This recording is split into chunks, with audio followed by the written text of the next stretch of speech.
تاجدارے ختم نبوت زندہ باد زندہ باد، تاجدارے ختم نبوت زندہ باد زندہ باد۔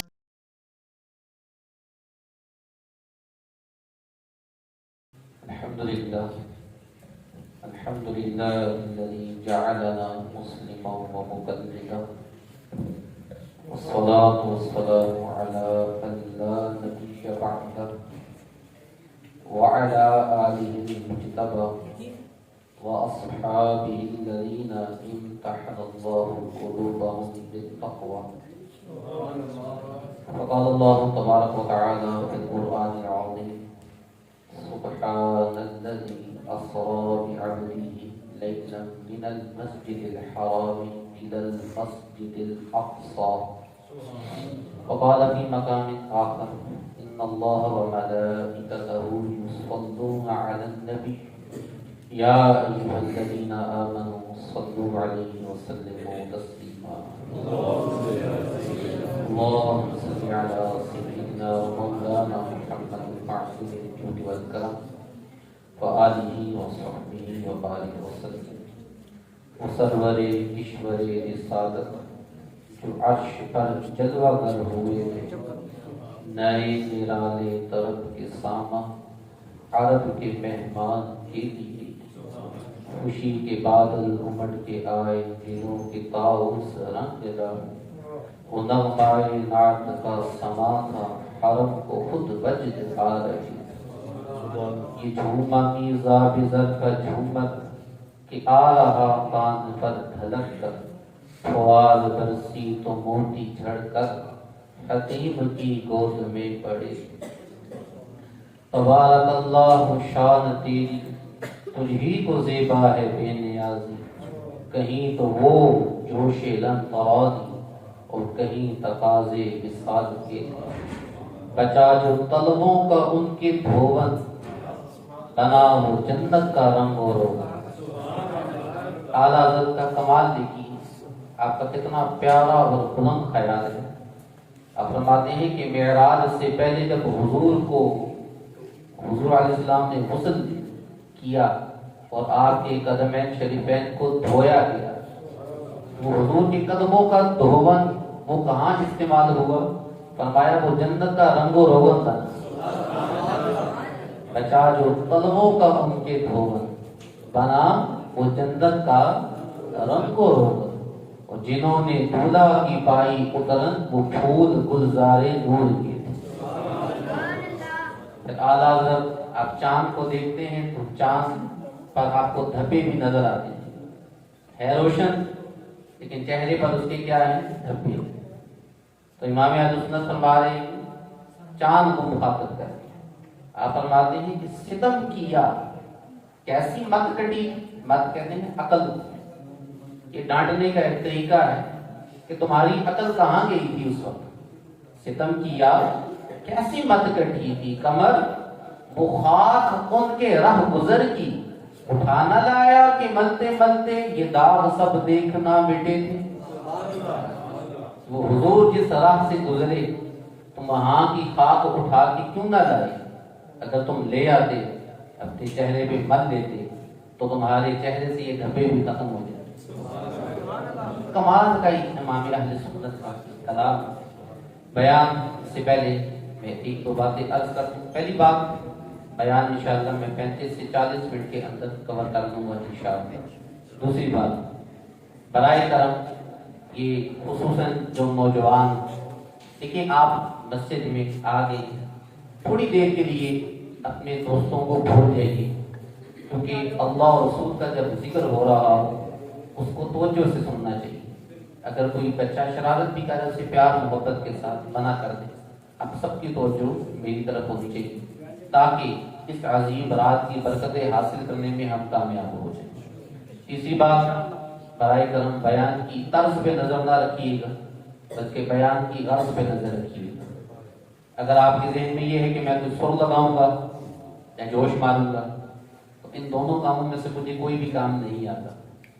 میں جیسے ابھی سمپل آپ سے گفتگو کر رہا ہوں اسی طریقے سے میں گفتگو کروں گا۔ اور آخری بات، بیان کو برائے کرم کہ رسمی طور پہ مت سنا کریں کہ بس ٹھیک ہے جیسے کہ محفل ہوتی ہے، محفل میں شرکت کی، میں نے بیان کیا، آپ نے سنا، اس کے بعد آپ اپنے گھر نہ آپ کو پتہ چلا کہ میں نے کیا سنا اور نہ مجھے پتہ چلا کہ میں نے کیا بیان کیا۔ ایسا نہیں ہونا چاہیے، بیان آپ سنیں اور اصل ہے اس کا مقصد کوئی ایسی چیز بیان سے لے کر اٹھیں جسے ہم اپنی زندگی میں نافذ کرنے میں کامیاب ہو جائیں۔ اس نیت کے ساتھ آپ نے یہ 30 سے 35 منٹ توجہ کے ساتھ بیٹھنا ہے۔ دیکھیے نبی کریم صلی اللہ علیہ وسلم کو اللہ تبارک و تعالیٰ نے یہ جو معراج کا معجزہ عطا کیا، حضرت علامہ جلال الدین سیوطی شافعی رحمۃ اللہ علیہ یہ اللہ تعالیٰ کے ایسے نیک بندے گزرے ہیں کہ انہیں خواب میں نہیں بلکہ جاگتی آنکھوں سے 70 سے زائد مرتبہ حضور علیہ السلام کا دیدار ہوا۔ جاگتی، اتنے بڑے یہ بزرگ تھے، مشہور محدث، انہوں نے دیکھی کتنی پیاری باتیں کی۔ آپ فرماتے ہیں قال العلماء ما اوتی نبی بمعجزۃ ولا فضیلۃ الا ولنبینا صلی اللہ علیہ وسلم نذیرها واعظم منها۔ آپ فرماتے ہیں علماء نے یہ بات لکھی ہے کہ جتنے بھی انبیاء کرام کو جو بھی معجزہ، جو بھی فضیلت دی گئی، وہ تمام معجزات اور وہ تمام فضائل ہمارے آقا صلی اللہ علیہ وسلم کو بھی عطا کیے گئے۔ وہ تمام کے تمام جو پچھلے انبیاء میں الگ الگ پائے جاتے تھے، وہ سارے کے سارے معجزات اللہ نے ویسے ہی یا اس سے افضل ہمارے آقا صلی اللہ علیہ وسلم کو بھی عطا فرمائے۔ مثال دیکھیے حضرت آدم علیہ السلام، ان کو اللہ تعالیٰ نے یہ فضیلت عطا کی کہ فرشتوں نے آپ کو سجدہ کیا تھا، اور ہمارے آقا صلی اللہ علیہ وسلم کو کیا فضیلت دی کہ آدم علیہ السلام کو تو فقط ایک سجدہ کیا، اس کے بعد ختم، لیکن حضور کو یہ شان دی کہ ہمارے آقا صلی اللہ علیہ وسلم پر نہ صرف فرشتے بلکہ تمام مومنین بلکہ خود اللہ تبارک و تعالیٰ بھی مسلسل درود بھیج رہا ہے۔ عیسیٰ علیہ السلام کو یہ معجزہ عطا کیا گیا کہ آپ مردوں کو زندہ فرما دیتے، اور ہمارے آقا صلی اللہ علیہ وسلم کو بھی یہ معجزہ عطا کیا گیا کہ آپ نے حضرت جابر رضی اللہ عنہ کے دونوں بیٹوں کو زندہ فرمایا۔ امام اہل سنت فرماتے ہیں نا، لب کہتے ہیں ہونٹ کو، آپ فرماتے ہیں حضور کے ہونٹ، جب حضور کی تخلیق ہو رہی تھی تو اس وقت حضور کے ہونٹ، مٹی آپ کو پتا ہے گوندنے کے لیے پانی کا استعمال کیا جاتا ہے، تو حضور کے ہونٹ مبارک کے لیے جو مٹی استعمال کی گئی اس کے اندر پانی کون سا استعمال ہوا؟ تو آپ فرماتے ہیں لب زلالے چشمائے کن میں گھدے وقت خمیر، حضور کی مٹی جو استعمال کی گئی مبارک ہونٹوں کی، فرمایا وہ مبارک کن کا چشمہ تھا، مبارک کن کے چشمے کا میٹھا پانی آپ کے خمیر میں استعمال کیا تھا۔ لب زلالے چشمائے کن میں گھدے وقت خمیر، تو پھر مردے زندہ کرنا پیارے تم کو کیا دشوار ہے؟ حضور پھر آپ کے لیے مردے زندہ کرنا کیا دشوار ہے؟ آپ اللہ کی عطا سے مردے کو کن فرمائیں، وہ اللہ کی عطا سے زندہ کیوں نہ ہو؟ تو عیسیٰ علیہ السلام کو مردوں کا زندہ اور حضور علیہ السلام کو یہ معجزہ عطا فرمایا گیا، بلکہ حضور تو مردہ وہ چیز جس میں جان ہی نہیں، حضور اس کو بھی چاہے تو قوت گویا عطا فرمائے۔ اسی لیے ابو جہل کی مٹھی کے اندر وہ کنکریوں نے کلمہ پڑھنا شروع کر دیا، کنکری میں جان نہیں ہوتی لیکن وہ پھر بھی بولی۔ اسی طریقے سے آپ آگے چلیے، دیکھیے موسیٰ علیہ السلام کو اللہ نے یہ معجزہ عطا فرمایا تھا کہ اللہ نے آپ کو ہم کلامی کا شرف عطا فرمایا تھا، آپ کو ہی طور پر تشریف لے کر جاتے ہو رب سے کلام کیا کرتے تھے۔ عیسیٰ علیہ السلام کو ایک معجزہ یہ عطا فرمایا کہ آپ کو چوتھے آسمان پر اللہ نے بلایا، اور آج بھی آپ چوتھے آسمان پر تشریف فرما، یہ آپ کا معجزہ ہے۔ ادریس علیہ السلام کو اللہ نے معجزہ عطا فرمایا کہ آپ اس وقت بھی جنت میں آرام فرما ہیں، وہ بڑا پیارا واقعہ ہے لیکن وہ بھی ریلیٹڈ نہیں ہے اس موضوع۔ تو اب یہ دیکھیے تین معجزے اللہ سے ہم کلامی، اسی طریقے سے چوتھے آسمان پر تشریف لے کر جانا، اور چوتھے آسمان سے بھی اوپر جنت میں تشریف لے کر جانا، یہ اللہ نے اپنے انبیاء کو عطا فرمائے۔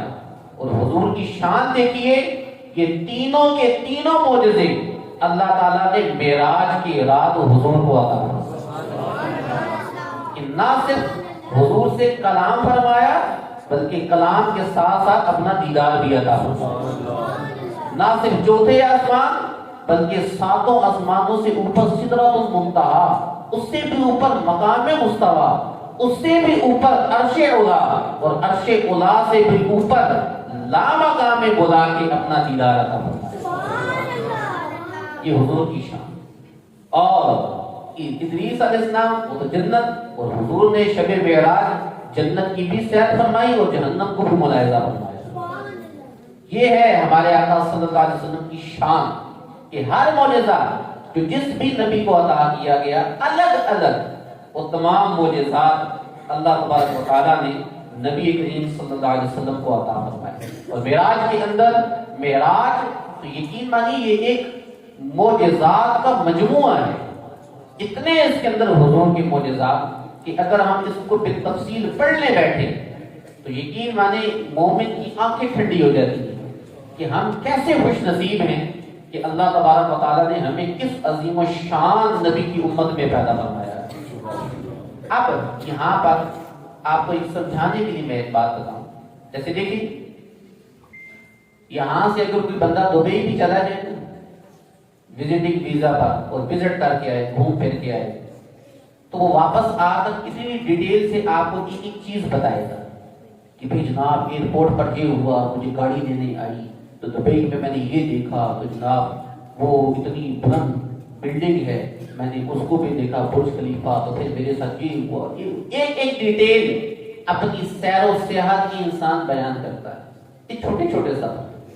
اور ہم جس نبی کے امتی ہیں انہیں اللہ نے کتنا بڑا مقام آپ دیکھیے عطا فرمایا کہ مسجد حرام سے یہ سفر مبارک شروع ہوا۔ حضور مسجد اقصی تشریف لے کر آئے، براق کے اوپر، براق ایک سواری ہے، اتنی تیز سواری کہ جہاں اس کی نظر پڑتی تھی وہاں اس کا قدم پڑتا تھا، اتنی تیز سواری۔ مسجد حرام سے مسجد اقصی، وہاں سے ساتوں آسمان بالترتیب، پہلا دوسرا تیسرا۔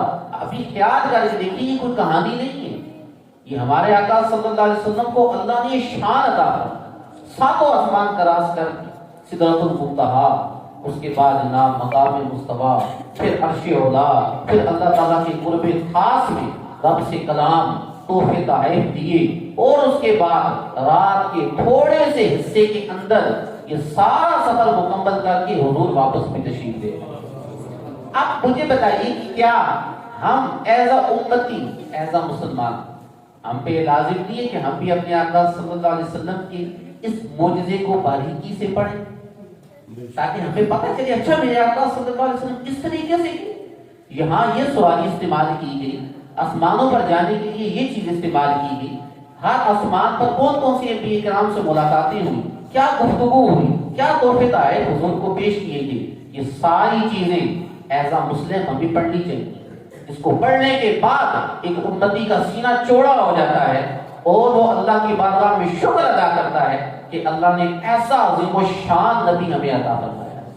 یہ میں خصوصاً یہ جو ینگ جنریشن ہے ان کو بالخصوص اور بقیہ سب افراد کو بالعموم یہ میں کہہ رہا ہوں، یقین مانیے اس وقت کنڈیشن یہ ہے کہ ہمیں پتہ ہی نہیں ہوتا کہ یہ عظیم و شان رات اس میں اللہ تعالیٰ نے اپنے نبی صلی اللہ علیہ وسلم کو اتنی بڑی شان اور کتنی بڑی فضیلت عطا کی۔ ہمیں دنیا کی ہر چیز کا پتہ ہے لیکن حضور علیہ السلام کی اس مبارک، حضور کے اس مبارک معجزے کے بارے میں ہماری خصوصاً نوجوان جنریشن وہ بالکل محروم ہے۔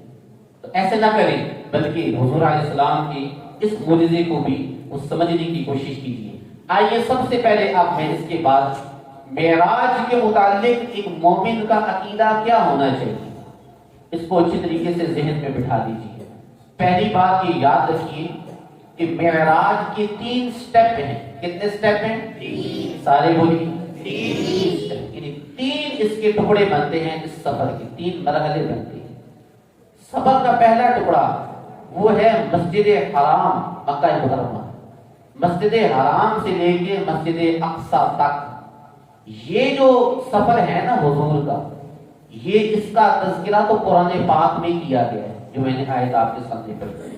سبحان الذی، پاک ہے وہ ذات، اسری بعبدہ لیلا من المسجد الحرام الی المسجد الاقصی، پاک ہے وہ ذات جو راتوں رات اپنے بندہ خاص کو مسجد حرام سے مسجد اقصی تک لے گی۔ یہ جو ٹکڑا ہے نا، اس کو کہتے ہیں اسراء۔ کیا کہتے ہیں اس کو؟ مسجد حرام سے مسجد اقصی تک کا جو سفر ہے، یہ کیا کہلاتا ہے؟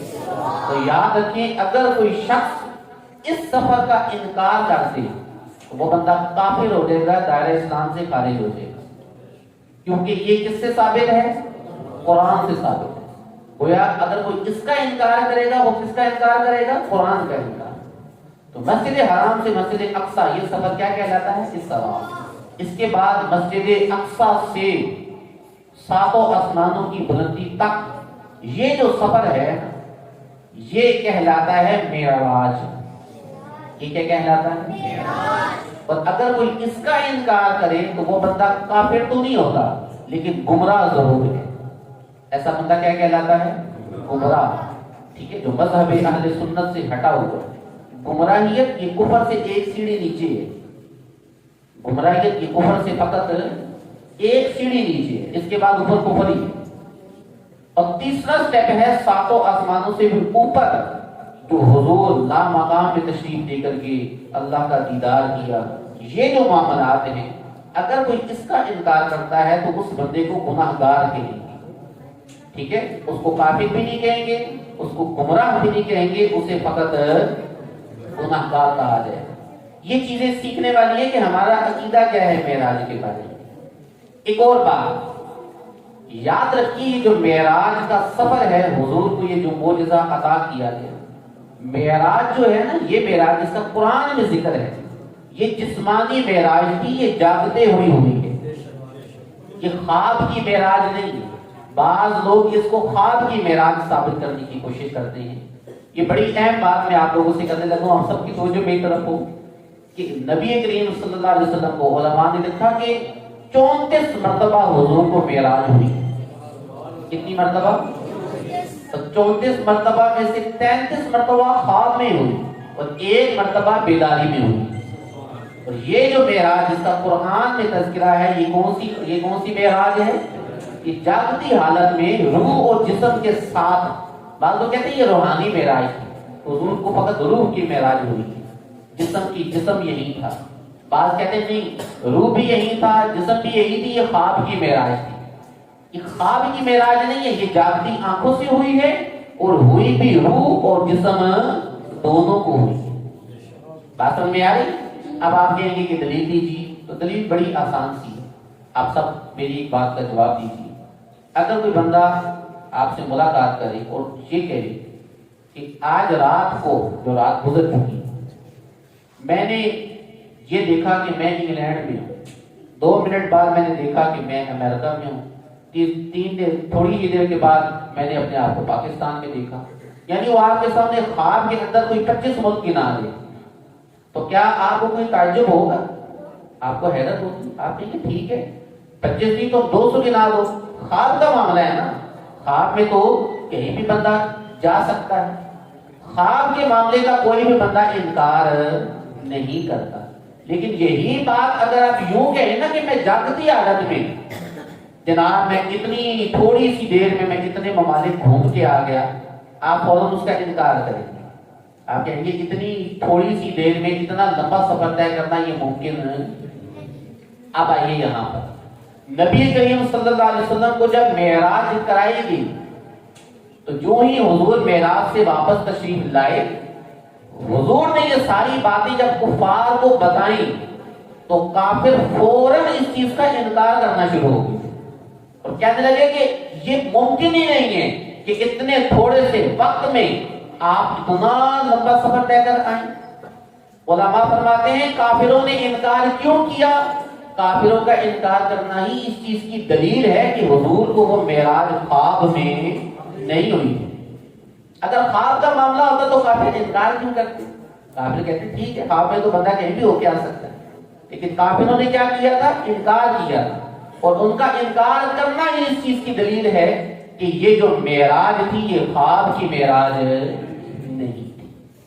دوسری بات، آپ قرآن پاک میں ذرا لفظ پہ غور کیجیے. اللہ فرما رہا ہے سبحان الذی اسری بعبدہ، پاک ہے وہ ذات جو اپنے بندے کو لے کر گئی.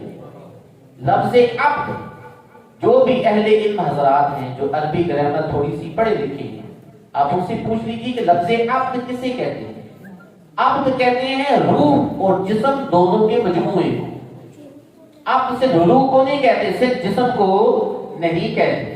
عبد کسے کہتے ہیں؟ روح اور جسم دونوں کے مجموعے کو.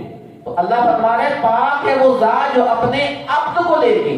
تو عبد فرمانا اس چیز کی دلیل ہے کہ یہ معراج کوئی خواب کی معراج نہیں تھی، یہ حضور کی جسمانی معراج تھی.